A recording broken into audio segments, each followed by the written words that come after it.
Hello and welcome to this Moose at Dusk acrylic painting. We're going to get started. I'm going to show you what brushes we're going to use. We're going to use our large flat brush and a small to medium angled brush. You can use both if you like, and a small to medium round pointy brush. I like to have a nice point on mine, and also a fan brush. And I'm also have a white pencil because we're going to sketch out the moose, but you can also find a stencil online, or I can send you along a stencil as well with this acrylic painting. And if you buy one of my paint kits, you will also have a stencil that goes along with it, or a stencil and all the proper brushes. So right now we're going to mix some red and some yellow together to make orange. So I'm mixing together red and yellow until I get the orange that I want. I can always adjust it on my canvas if I want to. Oh, and we're also going to use a rounded sponge brush as well. I forgot to show that. So now that I have the orange on my brush, I'm going to start applying it to my canvas back and forth right at the top. Nice gentle strokes. The lighter I am on my brush, the nicer the paint is going to spread across. If I push too hard, the paint just wants to sit there and soak into the canvas. But if you go nice and gently across from one end to the other, you get nice strokes and nice even strokes as well. I like to mix the paints right there on my brush because look how I'm getting different consistencies of orange. I'm getting darker red on top of orange. That way, if it's right there on your brush, you're going to get those natural consistencies, which looks really nice. So I did that for about 2 to 3 inches down, and now I'm going to the bottom to mirror the exact same thing. If you want a lighter orange, add more yellow. If you want a darker orange, add more red. If you're finding that your color's staying the same, take the paint off of your brush, just wipe it off with some paper towel, and then add some more of the lighter color, because sometimes that darker color can just keep overtaking. Nice and gentle strokes back and forth.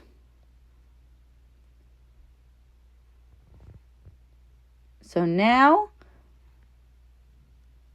I'm going to dip it straight up in the yellow, and I'm going to add it underneath where I just finished. But I always make my way back into that original color so everything blends together. So I start a little bit below, but then I make my way back up nice and lightly so it blends. So right here, I added some more yellow, but I added some white into that yellow to kind of really brighten that up. And I keep making my way down. And then I make my way back up nice and light, right back into that dark color. See how everything blends together now? But I'm really light on my brush. And and now I'm just mirroring the same thing that I just did. I go right above that orange, but I always make my way back down. And the lighter you are, the nicer the paint's just going to blend in, but not so much pick up that other color too much. So I'm still getting a little bit of that orange, but if I push too hard, it's going to pick up a bunch of that dark orange, and it's just going to continue being a darker form of that as I make my way. But I just want it to blend so it goes darker to lighter. And then I can make my way all the way back up. So I haven't washed my brush off this entire time. And again, I'm not going to. All I'm going to do is wipe it off with some paper towel, pick up some white, and add some white into the middle so it lightens off the very center point, because this is where our sun is going to sit, right above our water line. So you're going to pick kind of that central part, and you're going to add some lighter areas. Keep going back and forth, nice and light on your brush, and everything blends together nicely. So now I'm happy with my background. I'm taking my fan brush. I'm going to start forming some clouds. So I just dipped it in the red paint, and I'm using the tip of my brush, and I'm kind of swaying back and forth. I'm just I'm super, super light on my brush. Just tickling the canvas, and I'm pushing onto my canvas and swishing back and forth using the tip of my brush. So it's kind of like half C's is what I'm doing. But it's nice and light. So I'm doing a bit of mixture of that dark orange, mostly red. And I start off in the corner, and I make my way towards the left side of my canvas. So I started in the left side of my canvas and swished towards that side. And then I'm making my way into the middle. But the trick is to keep going until the paint is off your brush, because then you're going to get those darker clouds. And then as your paint starts to wear off, you're going to get some of those lighter clouds. And then I can take my paint. I can keep going back up, picking up some more paint and smoothing out some of those clouds. So I'm just using the tip of my brush and I'm swaying and then evening it out. And now I'm just kind of adding in some more depth and going over and just brushing across, smoothing out all my colors all the way into the bottom. And then I'm going to grab, after I finish this, I'm happy with it. And then I'm going to grab my round sponge brush, also with clouds. So I'm grabbing this. One thing I'm going to add with clouds, you can always adjust them afterwards, which is what we will do later to add depth. I'm dipping that straight up in the white paint, and I'm just making a white circle right underneath those clouds, kind of in that bright area that we made earlier with that white and that yellow right in the middle. So that's all you really need your sponge brush for. Now I'm going to grab my angle brush, my small angle brush. I have my point pointing towards the left, pointing up towards the left side of my canvas.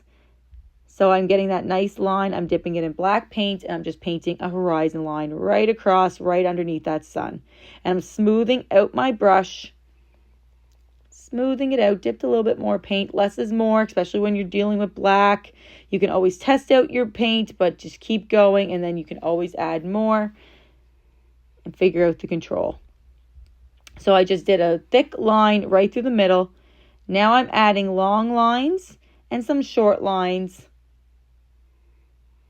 So some tall ones almost reaching the top, not all the way to the top, and then some shorter ones, and then even shorter ones going right across. Using that angle of my brush so the point is pointing up to get more control, to get those lines. The point of my brush is pointing up. And then I'm making some longer ones as well. Doesn't have to look exactly like mine. Don't worry if yours are a little bit longer or whatever. I'm just kind of making my way around the sun. So these are going to be my trees.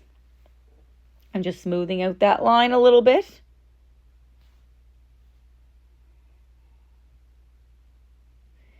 And then I'm going to grab my angle brush. I washed it off, my fan brush. I washed it off and I dried it off. If it's not washed off, that's okay. Mine wasn't super washed off. It doesn't matter. I'm using black paint. I'm not super worried about it. And what I'm doing here is I'm using the edge of my brush. I turned it horizontally. And I'm going across, dabbing across to make evergreen trees. So now I turned it vertically to do a point and to do the point part, and then I turned it horizontal to do the rest of the tree. So I'm vertical, and then I turn horizontal. And I'm just dabbing all the way across, making those evergreen trees nice and bushy. So I'm just dipped it in the black paint, and I'm going horizontal all the way across, vertical to get that point, and then I turn it horizontal. Vertical, turn it horizontal. Dab, dab, dab. All I'm doing is dabbing all the way across. Super easy technique, super quick technique to make evergreen trees is with a fan brush. So I'm doing that all the way across. See how mine are overlapping? That's fine too. I like that. It makes it look like it's more of like a hedgerow or a forest. Keep going across, turning it vertical. And see how I also haven't dipped my paintbrush that much? I did almost all these trees and I only dipped it once or twice. That's how little paint you need. And now I'm going to do, just fixing up a few of my trees, giving a little bit more point. I don't like when my trees are all the same height. It doesn't look natural. That's why I want them all to be kind of some really tall ones, some really short ones. Now I'm going to dip that in water. I'm going to show you. So I'm just adjusting a little bit. I turned it vertical. I'm adjusting, so I'm making some tall, some short.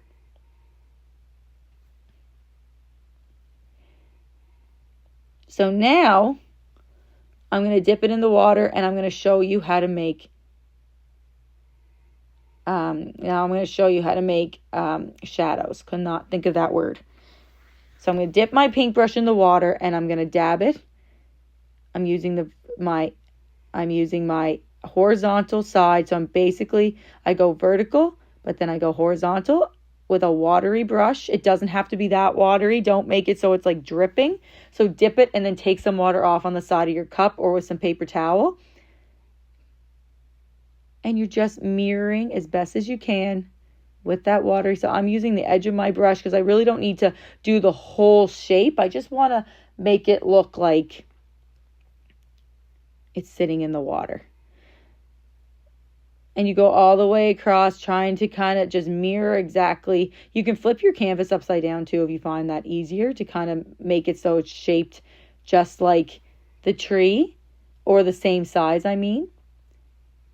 But try to make it around the same size or even bigger in the water, because shadows are always a little bit bigger. But it's so much easier with a damp brush, because you don't want it to be as dark as the tree. You want it to be sort of see-through because it's a shadow and it's sitting in the water. So it's all you do, and you can keep adjusting with a watery brush. So it's basically the same technique you did for the trees, but now it's just a watery brush instead. So now we got our shadow, and adjust it as much as you want. Okay, so now we're going to add the reflection of the sun. So I took my rounded end brush, I dipped it straight up in that yellow and a little bit of white to make it the yellow can be really see-through. So all I'm doing is dipping white and yellow together and kind of swaying my rounded brush. So I'm making like a triangular form in the water. And then I'm taking a little bit more white and I'm going right over top. So I did the yellow and white first, and then I'm brightening it up even more with some more white to make it even brighter reflection. But underneath is like the base coat, and then you add even more white to make it really bright, as if the light is sitting on top of the water. So now all I'm going to do is wipe that brush off a little bit with some paper towel, but I'm going to dip a little bit more white, and I'm going to add little bits of even more nice and light on my brush. The lighter you are, the nicer the paint wants to sit on top. And I'm just adding little dabs of white over top, as if it's, so this is going to show the glistening in the water. So the little sparkles off of the sunshine all the way down. So I was really light. I didn't use very much white at all, and I only dipped it that one time. I'm just adding little bits of white in. And then you have a really pretty, realistic reflection. Okay, so now I'm going to take that fan brush again, and it's time to kind of ruin that reflection a little bit. So I'm using the kind of the top edge of my brush. This is where I'm going to form a little bit of that marshy grass. So I'm taking it, and I'm just swaying grass all over the place within the water. So I'm ruining that part of my reflection. That's the thing about acrylic paint. It's all about layering, so we put a lot of effort into something, and then we're just going to cover it up anyway. So that's why I always say don't stress, because you can cover up anything or you can fix anything, because acrylic paint dries so fast. So I just took some black paint, and I keep going, doing that downward stroke kind of motion. I'm adding in a marshy grass where we're going to make the land, kind of around that reflection underneath my tree. Doing a downward stroke. Again, less is more, especially when you're working with black, because you can always test it out and add more after. So I'm kind of shaping out my grass. And then you can use, so right here, I'm kind of fixing up that reflection. So I'm making those trees go a little bit further. So again, I just did some watery black, and I'm just adding more into my reflection underneath that marshy grass. We're going to fix up that marsh as well. But right now I just kind of fixed up that reflection, made it a little bit longer where my trees would be kind of poking out from underneath my trees. So now I'm going to take my angle brush. I'm using that side edge, and I'm going to shape out right where I want my land to be, right around where that bottom of that grass is. I'm just shaping it out. So marshy grass too. I'm trying to form kind of a see-through grass, because that's kind of what marshy grass is, but it also sits on something. So that's kind of what I'm trying to accomplish here. So I just took some black paint and kind of outlined using the edge of my brush. And I'm going to fix up those reflections even more so now. Making them nice and long.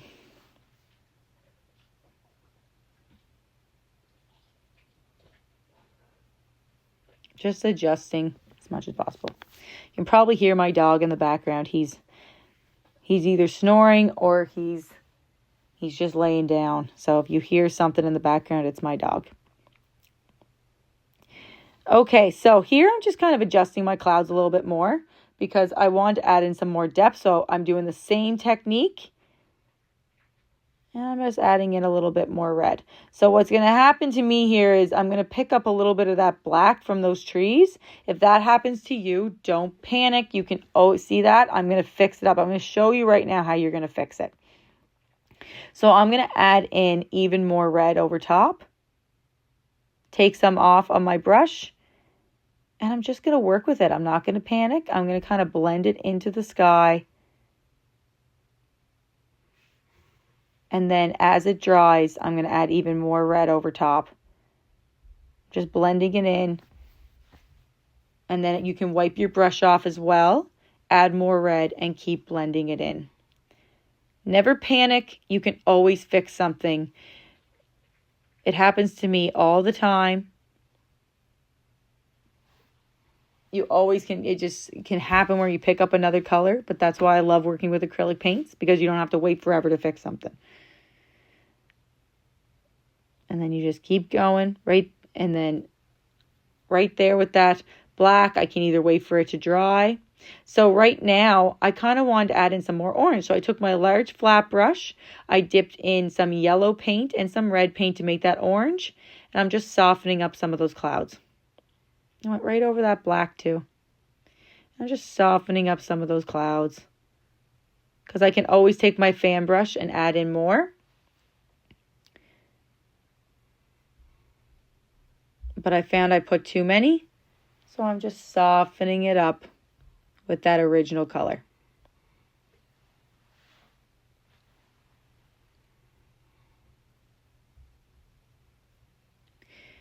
And I can add even in more yellow. So just adjust as you want. And then if it's really not going the way you want, just set it aside for a second, move on to a different part of your painting, and then come back to it.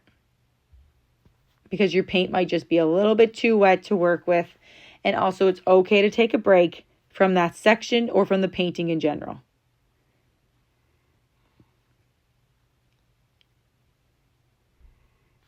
And I'm still adjusting to the way I want it to look. Getting as close to that tree line as possible, but that's another reason why I'm using that edge of the brush too, just kind of smooth everything out. But that's why it's also smart to wait till your trees are dry, which I'm impatient and I should be doing that. But anyway, for the lesson part of it, I'm going to show you how you can fix this. But if you want to wait for your trees to be completely dry too, that might be easier. Then you don't have to risk picking up dark paint. But see how I'm softening that up, and I actually am really liking how that's looking. And then we're going to move on to our land portion and our moose.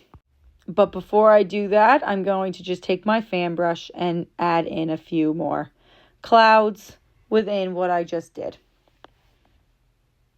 But again, if you like the way that yours looked, I'm just making those adjustments because of the way I wanted it to look.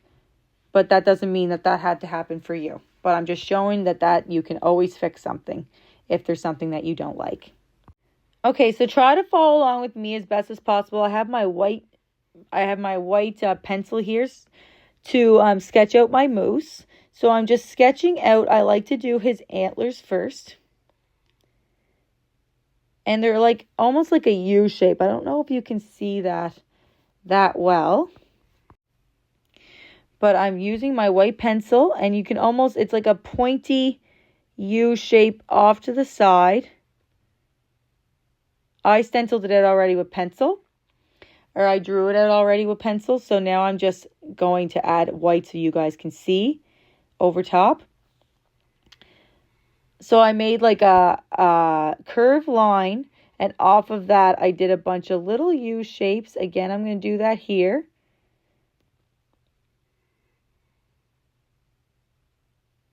And I will send along a stencil as well for you guys when it comes to this painting, to this video. That will come as well. And if I forget, please message me and I will send it along. Or you can find a picture online of a moose and you can print it off and stencil that as well. but you can try your best to follow along with me. So then you're going to go and do a little curved line and then a little bumpy line here for his mouth. His antlers are probably the trickiest part. Right here's a little beard, so it's like a V shape. And then a curved line, and then his legs. But the beauty of his legs, they're only really half because they're going to be sitting in the marsh. So I make a rounded curve for his belly, and then his legs off of here.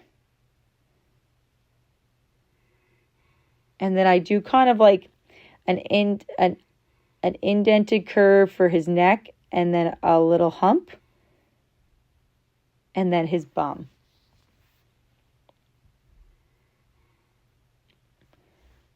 So his bum is like a big oval shape connected to his belly.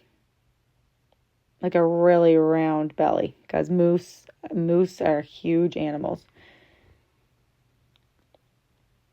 And now that you have that drawn, we're going to paint him in. So when it comes to painting him in, easy peasy, all you got to do is do it in black. And I'm going to use my angled brush.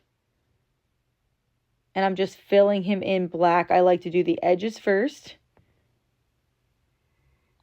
I do the edges. Less is more around the edges. You can also use your rounded end brush if you like the edges better for that one as well. But I like to use my angled part. I love an angled brush. And again, less is more when you're doing his antlers, because when you use less paint, you don't have to work, especially for fine details. It's so much easier to work with rather than dunking that brush right in a pile of paint and trying to work with that. So right there, I showed you how to do, I'm using that side edge of my brush where the point is always pointing up. Easier to use. And then just fill him in black, and then we'll add in more details after.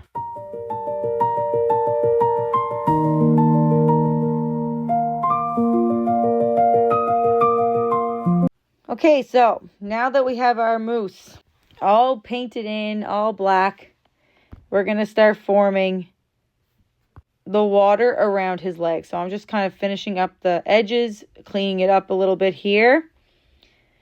And then I'm going to take my rounded end brush, nice and cleaned off, and we're going to make that same orange we did for the sky, but a little bit darker. It's a little bit more red than yellow.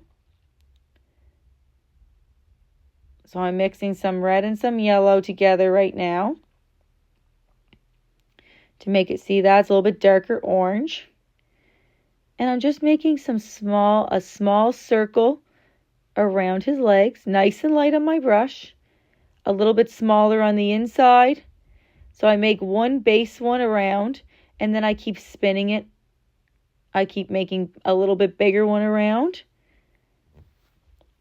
So I made one base circle, and then I made a few, and I just keep spinning around, making a few bigger ones as it goes, because those are the ripples of the water. So I made a smaller one around his ankle, and then I just make it around. I'm making them a little bit darker there for you to see.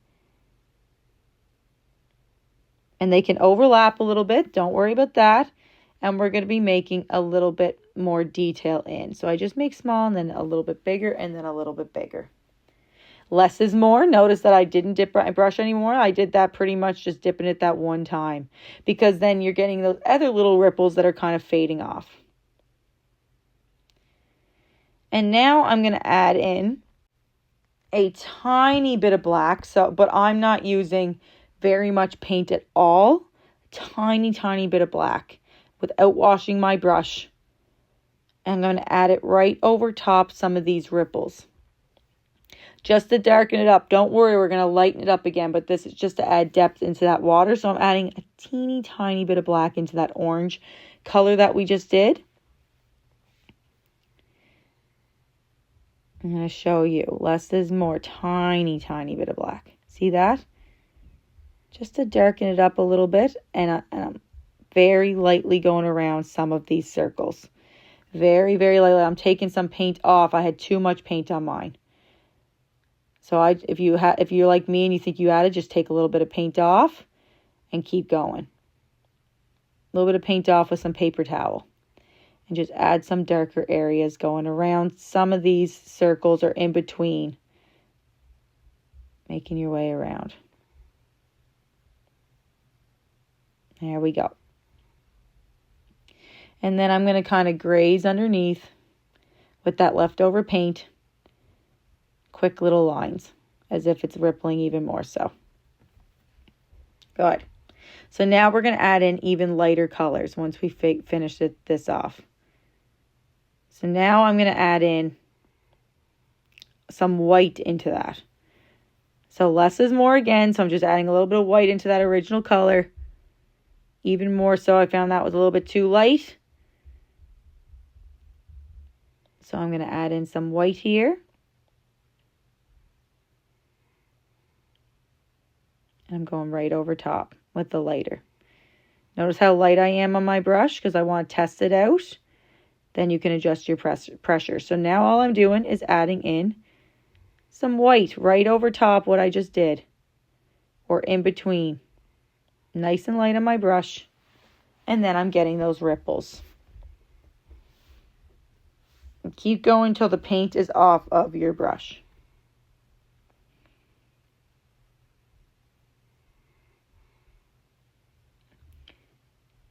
Adjust, and then you can keep going with those little ripples. Easy peasy. You can adjust it however you want. If you want some more orange, if you feel like you added too much white, again, you can fix anything.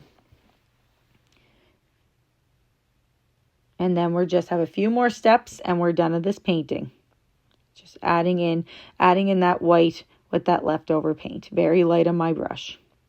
So now I'm using that edge of my small rounded end brush again. I'm just dipping it in the white paint. Again, I'm going to add in a couple extra little ripples. I'm adjusting my water first a little bit with that orange, just adding a little bit more orange within that white. So I'm just adding a little bit of darker orange within that to add in a little bit more depth. So same technique, I just dipped it back in that dark orange that I did at the very beginning. And just going around kind of in between to add in that shadow look. Looking pretty cool. So like I said, add in those little adjustments. Take a step back away from your painting and see what you want to add in. Adding in little ripples. Using my leftover paint to just add in little bits of shadow. And then with my tip of my rounded end brush, I dipped it in white. And I'm just adding a little bit of ripples. I can go right over top some of those shadows. I love going over top the shadows because that's what makes it look really realistic. Very light on my brush and just grazing back and forth. And then with that same brush, I'm dipping in a little bit in that light orange. So I'm just fixing up some of my lines here. And then I'm going to outline my mousse in a little bit of that really like yellow light orange just to make it look like it's glowing off of the sun once I finish up here with some of my water. So I do a little bit. So this is it. You don't have to add as much as me if you don't want to. So now I'm just taking a little bit of a light orange, more yellow than red, tiny, tiny bit, and I'm just outlining with the very tip of my brush, going right around my mousse, right around that edge where that white line was. If you don't have a white line, just go around the edge very lightly, and then it looks like he's glowing from that sunshine. And you can go right along some of his antlers if you want to, but you don't have to be. It's just a very light outline. I'm doing some of his antlers, but I'm not going too crazy with it. And then I'm going to dip that brush in the black paint. And then I'm going to add some greenery using the tip of my brush. I'm just finishing up the yellow here, but after this, I'm just dipping the same brush in the black paint. I went right around his nose. Dipping that brush in the black paint. I'm going to add some greenery at the bottom of my canvas. Up to you if you want to do this part or not. But I'm just doing quick sprigs of grass all the way across, all different heights. Super easy, doing a downward stroke, kind of going all over the place. They don't have to be straight. They can be crisscrossed, whatever you like. But I like to do all different heights. But after that, you have yourself a Mousse at Dusk acrylic painting. I hope you enjoyed this, and if you did, could you please rate and review my Facebook page and my website. And also, if there's a painting you really want to learn, you can also message me on one of those platforms, and you can like and subscribe to my YouTube channel for free tutorials. Once a week, I put up a free tutorial, and I also do that on my website, and I also have shorts to show you some of the videos that I have available on my website as well. So please message me if there's anything you would like to learn, and I can do that up for you or send you along some tutorials that I have available on my website. Again, I hope you enjoyed this, and I hope I get to see you again next time. Thanks so much for joining me. Take care. Bye.